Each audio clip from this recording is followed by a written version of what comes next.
நீங்கள் பார்த்து கொண்டிருப்பது உங்கள் ஜாஷ்வா டிவி. சகல ஜனங்களுக்கும் நற்செய்தி.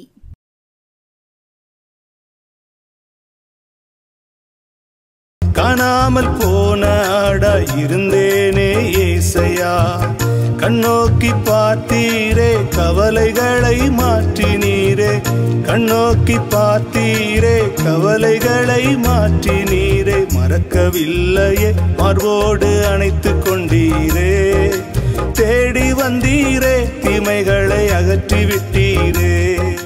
Praise the Lord. ஆண்டவராகிய இயேசு கிறிஸ்துவின் நாமத்தினாலே உங்களை அன்போடு கூட வாழ்த்துகிறேன். நீங்கள் எப்படி இருக்கீங்க? சந்தோஷமாக இருக்கீங்களா?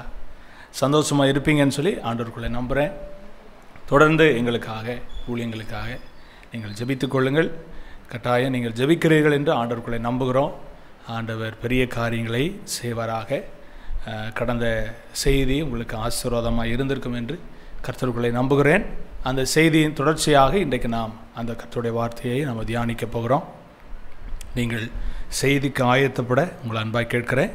ஸ்தோத்திரம். கர்த்தர் நல்லவர், கர்த்தர் விலக்கி காப்பார் என்ற அந்த செய்தியினுடைய தொடர்ச்சியை இன்றைக்கு நாம் தியானிப்போம். ஆண்டவர் நமக்கு உதவி செய்வாராக. ஸ்தோத்திரம். போன செய்தியில் நாம் தீங்கிற்கு விலக்கி காப்பார், நம்மை சத்துருக்களுக்கு விலக்கி காப்பார் என்று நாம் தியானித்தோம். மெய்யாகவே வேண்டிக் கொள்ளும்போது கர்த்தரை துதிக்கும் போது இந்த அனுபவத்தை ஆண்டவர் நமக்கு தருகிறார் என்று தியானித்தோம்.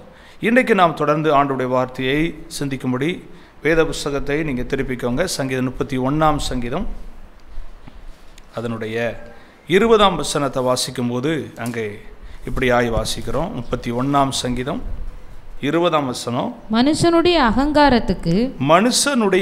அகங்காரத்திற்கு அவர்களை உமது சமூகத்தின் மறைவிலே மறைத்து நாவுகளின் சண்டைகளுக்கு அவர்களை விலக்கி உமது கூடாரத்திலே ஒளித்து வைத்து காப்பாற்றுகிறீர். நல்ல கவனிங்களேன். இன்னைக்கு ஆண்டவர் நம்மை எதற்கு விலக்கி காப்பாற்ற வல்லவராய் இருக்கிறார்? சங்கீதக்காரன் இப்படியாய் சொல்லுகிறார், நாவுகளின் சண்டைக்கு ஆண்டவர் என்ன செய்வாராம்? விலக்கி நம்மை காப்பாற்றுகிறார். நாவுகளின் சண்டைகளுக்கு அவர்களை விலக்கி உமது கூடாரத்திலே ஒளித்து வைத்து என்ன செய்வார்? காப்பாற்றுவார். இன்னைக்கு உலகத்தில் பார்த்தீங்கன்னா மனிதர்கள் இன்னைக்கு எல்லா பிரச்சனைக்கும் காரணமாக இருக்கக்கூடிய ஒன்று என்னன்னா மனுஷனுடைய நாவு. யாக்கோபு எழுதும்போது இப்படியாய் சொல்றாரு, நாவு நெருப்பு அப்படின்னு அவர் எழுதுறார். நாவு அது ஒரு மனுஷனுடைய வாழ்க்கையை அழிக்கக்கூடிய ஒரு ஆயுதமாக இன்றைக்கு நாம் பார்க்கிறோம். சிலர்லாம் வாயை திறந்துட்டாங்கன்னா அவங்க வாயை அடைக்கிறதுக்கே ஒரு பெரிய போராட்டம் நம்ம நடத்த வேண்டியிருக்கும். சிலவங்க சொல்லுவாங்க, என் வாயை வச்சே நான் ஜெயிச்சிருவேன், நான் பேசியே ஜெயிச்சிருவேன் அப்படிம்பாங்க. ஆனால் அவங்களுக்கு தெரியல, அவங்க நாவு அவங்களுக்கு ஒரு பெரிய ஆபத்துன்னு தெரியல. சிலர் மௌனமாக இருப்பாங்க. அவங்கள பார்த்து உலகம் ரொம்ப ஏளனமாக பேசும், ரொம்ப கேவலமாக பேசும். இவனுக்கு பேசவே தெரியல, இவன்லாம் எப்படி தான் பொழைச்சி வாழ்க்கையில் உருப்பட போகிறானோ இப்படிலாம் சொல்லுவாங்க. ரொம்பையும் உண்மையாகவும் இருக்கக்கூடாது, ரொம்பையும் பேசவும் கூடாது. மீடியமாக நம்ம வாழ்க்கையில் என்ன செய்யணும்? இருக்க பழகணும். எனக்கு அன்பான தேவ பிள்ளைகளே, நல்ல கவனிங்க. நாவுகளின் சண்டைக்கு உங்களை என்னை கர்த்தர் விலக்கி காப்பாற்ற வல்லவராக இருக்கிறார். சிலருடைய வாழ்க்கையில் ரொம்ப பாதிக்கப்பட்டு இருக்கீங்க. ஆண்டவர் உங்களோட திட்டமாக பேசுகிறாரு. சிலர் பேசுகிற வார்த்தையை என்னால் சகிக்கவே முடியலை பாஸ்டர், எங்கள் குடும்பத்தில் இந்தந்த நபர்கள் என் வாழ்க்கையில் அவங்க ரொம்ப காயத்தை உண்டாக்கிட்டாங்க, நான் ரொம்ப நம்பினேன், அவங்கெல்லாம் என் வாழ்க்கையில் அவங்க பேசின வார்த்தையினால் என்னை ரொம்ப காயப்படுத்திட்டாங்க, நாள்தோறும் சண்டை போட்டுக்கிட்டு என்னை பார்த்தாலே அவங்களுக்கு பல்ல கடிச்சுக்கிட்டு தான் சண்டைக்கு வராங்க, நான் எப்படி தான் சமாதானமாக ஜீவனம் பண்ணேன், எப்படி தான் நான் சமாதானமாக குடும்பத்தை நடத்த. சில குடும்பத்தில் மாமியாருக்கு மருமகளுக்கு சண்டை, உடன் பிறந்த சகோதரர்களுக்கு சண்டை, உடன் பிறந்த சகோதரிகளுக்குள்ள சண்டை, பக்கத்து வீட்டில் சண்டை, ஏற்ற வீட்டில் சண்டை, வேலை பார்க்குற இடத்துல சண்டை, போட்டி பொறாமை சண்டை, எல்லாம் நாவுகளின் சண்டைகள். நாவுகளின் சண்டைகளுக்கு உங்களை என்னை கர்த்தர் விலக்கி அவர் காப்பாற்ற வல்லவராய் இருக்கிறார். நாவுகளின் சண்டைகளுக்கு உங்களை என்னை ஆண்டவர் விலக்கி காக்கணும்னா ஸ்தோத்திரம். சங்கீதம் 12ஆம் சங்கீதம் அதனுடைய 4ஆம் வசனத்தை வாசிக்கும் போது இப்படியாய் வாசிக்கிறோம். கர்த்தர் தம்முடைய பரிசுத்த ஆலயத்தில் இருக்கிறார். கர்த்தர் தமது பரிசுத்த ஆலயத்தில் இருக்கிறார். கர்த்தருடைய சிங்காசனம் பரலோகத்தில் இருக்கிறது. ஸ்தோத்திரம். 12ஆம் சங்கீதம் 4ஆம் வசனம். அவர்கள் எங்கள் நாவுகளால் மேற்கொள்வோம், எங்கள் உதடுகள் எங்களுடையது, யார் எங்களுக்கு ஆண்டவன் என்று சொல்லுகிறார்கள். கவனிக்கீங்களா?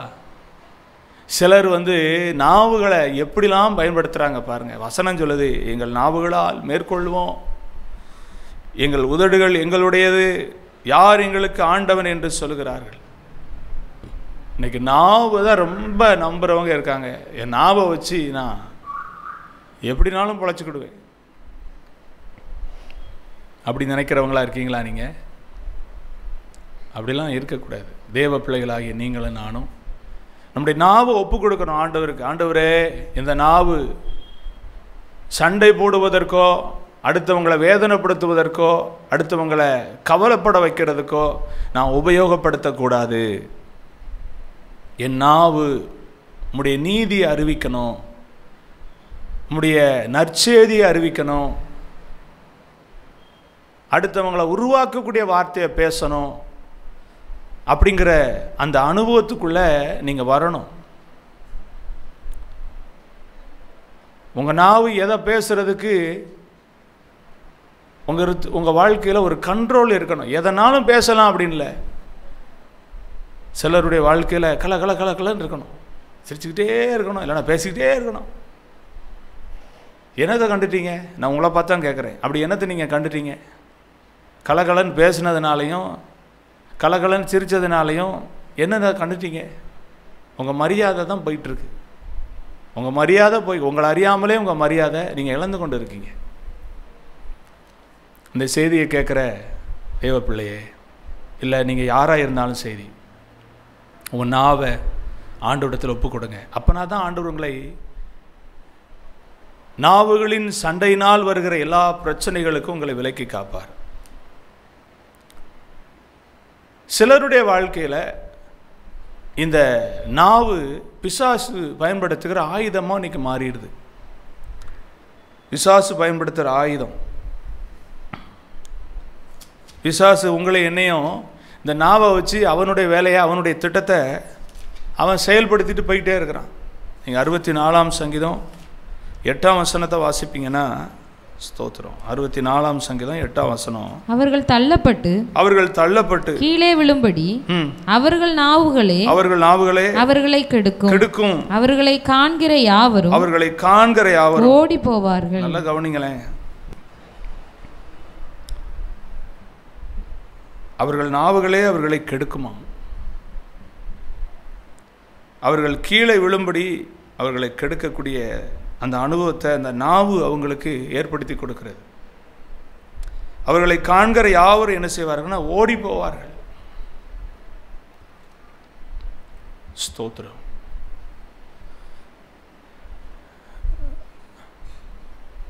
தேவனாகிய கர்த்தர் உங்களை என்ன இந்த பூமியில் இந்த நாவு எதற்காக படைத்தார்?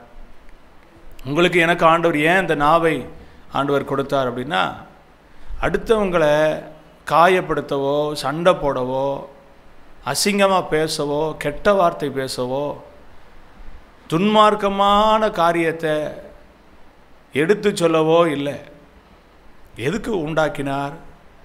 அவரை துதிக்கவும், அவரை மகிமைப்படுத்தவும், அவருக்கு பிரியமான காரியங்களை பேசவும், நல்லா ஜெபிக்கவும், அடுத்தவங்களை உருவாக்கக்கூடிய காரியத்துக்காகவே உண்டாக்கி இருக்கிறார் இந்த நாவை. இந்த நாவு எவ்வளோ ஒரு அற்புதமான ஒரு அவயவம் தெரியுமா? தெய்வ பிள்ளைகளே, நாவுகளின் சண்டைகளுக்கு உங்களை என்னை கர்த்தர் விலக்கி அவர் காக்க வல்லவராய் இருக்கிறார்.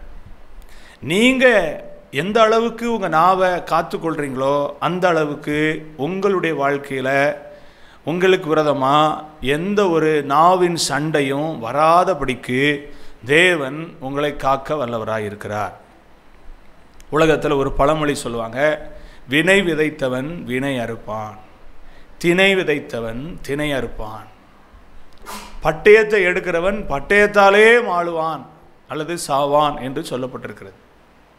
பழமொழியாக இன்னைக்கு பழக்க மொழியாக நாம் கேட்கிறோம். அப்போ நீங்கள் உங்கள் நாவை எந்த அளவுக்கு சரியாக நீங்கள் காத்துக்கொள்கிறீங்களோ அந்த அளவுக்கு உங்களுக்கும் வருகிற நாவி நிமித்தம் வருகிற சண்டைகளுக்கும் பிரச்சனைகளுக்கும் உங்களை கர்த்தர் விலக்கி காக்க போதுமானவராக இருக்கிறார்.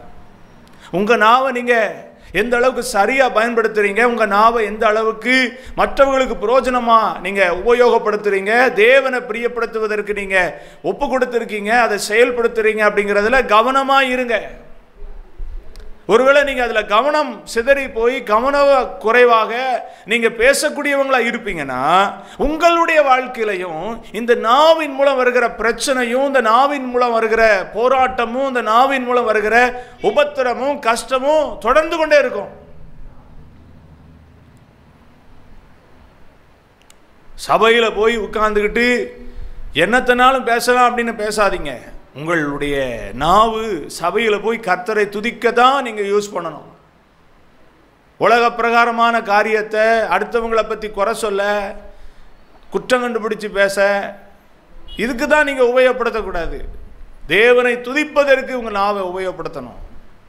இன்னைக்கு அநேகருடைய வாழ்க்கையில் சர்ச்சுக்கு போயிட்டு வந்தாலும் சண்டை, இது ஓயவே மாட்டேங்குன்னு சொல்லுங்க. நீங்கள் உங்கள் நாவை எப்படி நீங்கள் உபயோகப்படுத்துறீங்க? இந்த செய்தியை கேட்குற நீங்கள் உங்கள் வாழ்க்கையில் கொஞ்சம் ஆராய்ஞ்சு பாருங்கள். உங்கள் நாவை நீங்கள் சரியாக நீங்கள் பயன்படுத்த பழகுவீங்கன்னா நாவுகளின் சண்டைகளுக்கு உங்களை ஆண்டவர் விலக்கி காப்பார். நீங்கள் முதல்ல உங்கள் நாவை சரிப்படுத்துங்க. அப்போ ஆண்டவர் உங்களுடைய வாழ்க்கையில் இந்த நாவின் மூலம் வருகிற எல்லா சண்டைகளுக்கு விலக்கி காக்க தேவன் வல்லவராக இருக்கிறார். சரி, அடுத்து நாம் ஒரு காரியத்தை பார்ப்போம்.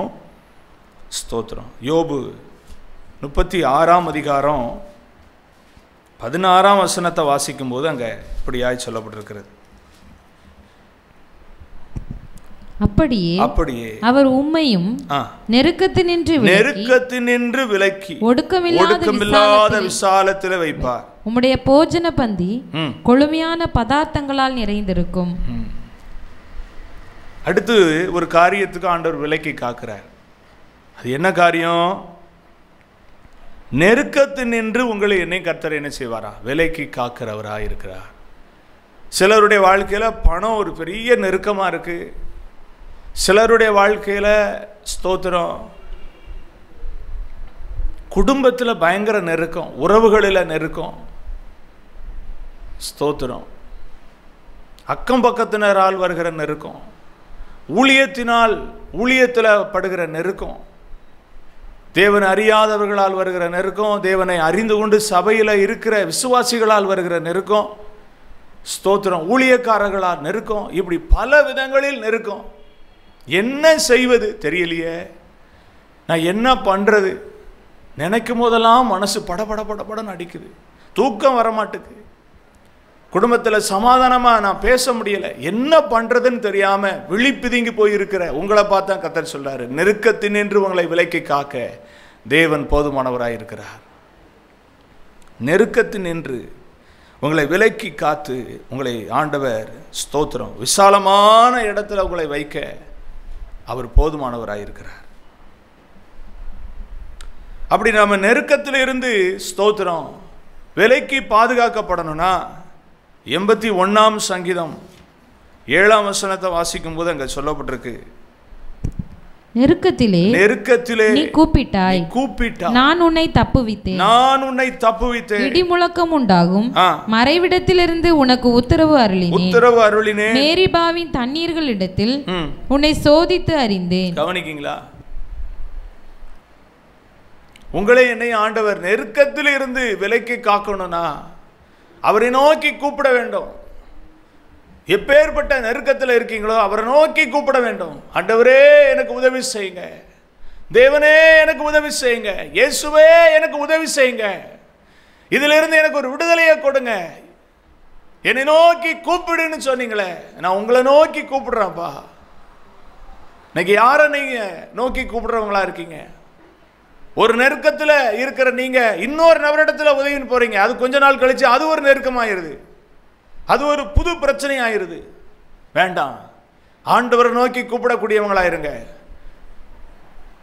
உங்க நெருக்கத்தின் நடுவில் உங்களுக்குன்னு ஸ்தோத்திரம் ஒரு இடத்தை தெரிந்து கொண்டு போய் தேவ சமூகத்தில் அவரை நோக்கி கூப்பிடுங்க. ஆண்டவரே எனக்கு நீங்க உதவி செய்யணும், இதுல இருந்து எனக்கு ஒரு விடுதலையை நீங்க தரணும், இந்த நெருக்கத்தில் நான் தொடர்ந்து ஜீவனம் பண்ண என்னால் முடியல, எனக்கு நீங்க உதவி செய்யுங்க. நெருக்கத்திற்கு என்னை விலக்கி காக்கக்கூடிய தெய்வ நீர் ஒருவர் தான். இந்த செய்தியை கேட்கிற நீங்க தேவனை அறிந்தவர்களோ அறியாதவர்களோ, ஆனா ஆண்டவர் உங்களோடு பேசுறாரு. உங்க வாழ்க்கையில் இருக்கிற நெருக்கத்துக்கு விடுதலையை கொடுக்கக்கூடிய ஒரே ஒரு தெய்வம் இயேசு ஒருவர் தான். அவரை நோக்கி கூப்பிடுங்க. இயேசுவே என்னை நெருக்கத்திலிருந்து விடுவிங்க, என்னை விடுவிப்பீரானால் நான் உம்மை விசுவாசிப்பேன், என்னை விடுவிப்பீரானால் நான் உம்மையே நான் ஆராதிப்பேன், என்னை விடுவித்தால் நான் உம்மையே நான் தொழுது கொள்வேன்னு சொல்லி இன்னைக்கு ஆண்டவர் நோக்கி கூப்பிட்டு பாருங்களேன். உங்களுக்கு ஒரு விடுதலை கர்த்தர் தர வல்லவராய் இருக்கிறார், உங்களுக்கு ஒரு அற்புதத்தை செய்ய வல்லவராய் இருக்கிறார். எப்பேற்பட்ட நெருக்கமாக இருந்தாலும் சரி, உங்களுக்கு நிச்சயம் ஆண்டவர் ஒரு பெரிய விடுதலையை கர்த்தர் வைத்திருக்கிறார், ஒரு பெரிய விடுதலையை வைத்திருக்கிறார். சிலருடைய வாழ்க்கையில தீராத வியாதியில நெருக்கப்பட்டு கொண்டு இருக்குங்க.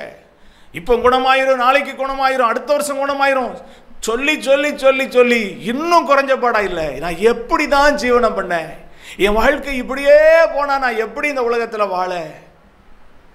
பல நாட்களாக கண்ணீர் வடித்து கொண்டிருக்கிற அன்பான தேவ பிள்ளையே, இன்னைக்கு ஆண்டவர் நோக்கி கூப்பிடுங்க. நீங்க கண்ணீர் வடிக்கிறதுல பிரயோஜனம் இல்லை, ஆண்டவர் நோக்கி கூப்பிடுறது தான் உங்க வாழ்க்கையில பிரயோஜனம். ஆண்டவரே என்னை நெருக்கத்திலிருந்து விடுவீங்க, என்னை விடுவீங்க, என்னை விலைக்கு காத்து கொள்ளுங்கன்னு சொல்லி கூப்பிடுவீங்கன்னா, நெருக்கத்திலிருந்து கூப்பிடும் போது உங்களை நிச்சயமா அதுக்கு விலைக்கு காக்கக்கூடிய ஒரு தேவன் இன்னைக்கு உங்களோடு பேசிக்கொண்டு இருக்கிறார். அல்லேலூயா. ஆகவே தெய்வ பிள்ளைகளாகிய நீங்களும் நானும் நெருக்கம் வரும்போதெல்லாம் உலக மனிதரிடத்தில் போய் நம்முடைய நெருக்கத்தை எடுத்து சொல்வதை விட அவர் நோக்கி கூப்பிட்டு அவர்கிட்ட சொல்வது தான் சரியான ஒரு காரியம், சரியான முறை. ஆகவே இன்னைக்கு உங்களோடு பேசுகிற அந்த சத்தத்தை நீங்கள் கேட்டு உடனே கீழ்ப்படிந்து இப்போவே இந்த ஆராதனை, இந்த ஸ்தோத்திர செய்தி முடிந்த பிறகு முழங்கால் படிட்டு இரவு வேளையில் ஆண்டவர் நோக்கி கூப்பிடுங்க. ஆண்டவரே உங்களை நோக்கி கூப்பிடுறான்ப்பா, என்னை எப்படியாவது இதில் இருந்து விலக்கி நீங்கள் மீட்டு நான் உங்கள் பிள்ளையா சாட்சி சொல்ல வைங்க. நான் சாட்சி சொல்லணும். இந்த செய்தி என் வாழ்க்கையில் ஒரு பெரிய மாற்றத்தை கொண்டு வந்தது. எனக்கு ஒரு ஸ்தோத்திரம் விசுவாசத்தை எனக்குள்ள வர்த்திக்க பண்ணினது அப்படிங்கிற சாட்சியை நான் சொல்லணும். எனக்கு உதவி செய்யுங்க அப்படின்னு சொல்லி ஜெபம் பண்ணுங்க. இப்போ முதலாவது நாவுகளின் சண்டைகளுக்கு விலக்கி காக்கிறார், அடுத்து நெருக்கத்தின் என்று விலக்கி காக்கிறார். இன்னும் ஒரே ஒரு காரியத்தை பார்க்கலாம். ஸ்தோத்திரம். சங்கீதம் 119 சங்கீதம் 119 சங்கீதம் 37 வசனத்தை வாசிக்கும் போது அங்க இப்படியாய் வாசிக்கிறோம்.